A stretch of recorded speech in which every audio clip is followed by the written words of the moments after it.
आने में अभी थोड़ा वक्त बाकी है और इसी के बीच आपको पवन सिंह के 2 और लोकगीत सुनने को मिल सकते हैं, जिसकी सारी जानकारी, सारा अपडेट आपको देने वाले। तो वीडियो में लास्ट तक बने रहिए। तो चलिए वीडियो करते हैं स्टार्ट। तो इसी के साथ अगर बात करें दोस्तों, अभी फिलहाल पवन सिंह का एक गाना जो रिलीज हुआ है शुभलाम फिल्म्स के यूट्यूब चैनल द्वारा, जिस गाने का नाम है अपने राजा जी के, काफी बेहतरीन सॉन्ग है। इसमें पवन सिंह की गायकी काफी अलग अंदाज में है और यह सॉन्ग बहुत ही पसंद किया जा रहा है।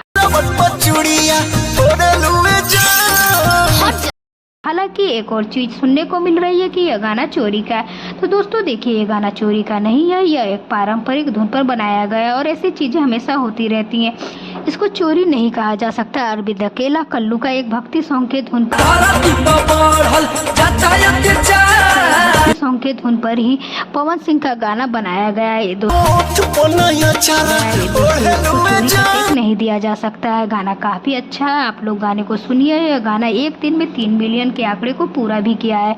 इसी के साथ अगर दोस्तों आने वाले प्रोजेक्ट की बात करें तो एक और ईशानी घोष के साथ गाने की शूटिंग हुई थी, जिसका वीडियो क्लिप कुछ इस तरीके से है।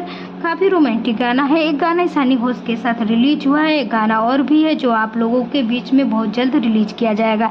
इसी के साथ दोस्तों काफी दिनों से बॉलीवुड की खबरें चल रही हैं, जो कि वायरल भोजपुरी चैनल द्वारा पवन सिंह का गाना आने वाला है, तो उसमें बॉलीवुड कोलैबोरेशन करने वाले हैं। तो कंपनी के मालिक ने क्या कुछ कहा, तो अभी पवन सिंह का आपने जैसे देखा कि उनका पीछे काफी टाइम में बॉलीवुड में काफी उनके रिलीजेस आ रहे हैं, काफी सारी चीजें प्लान चल रही है और उधर ही हमारे बीपराग भाई का भी काफी सारी चीजें चल रही है, गाना बन रहा है। अब इंपॉर्टेंट क्वेश्चन ये है कि हमारी ऑडियंस को पवन जी से पूछना है कि गाना कब रेडी होने वाला, क्योंकि सारी चीजें पवन सिंह की वोकल्स के ऊपर आके रुकी हुई है, बाकी सबने अपना काम कर लिया दोस्तों। तो बस आप तैयार रहिए पवन सिंह के नए नए धमाकों को सुनने और देखने के लिए। और पावर स्टार पवन सिंह का अपना राजा जी के सॉन्ग आप लोगों को कैसा लगा कमेंट बॉक्स में जरूर बताएं। और अगर आप लोग हैं पावर स्टार पवन सिंह के फैन तो इस वीडियो को लाइक करें और साथ ही साथ चैनल को जरूर सब्सक्राइब करें। Thank you.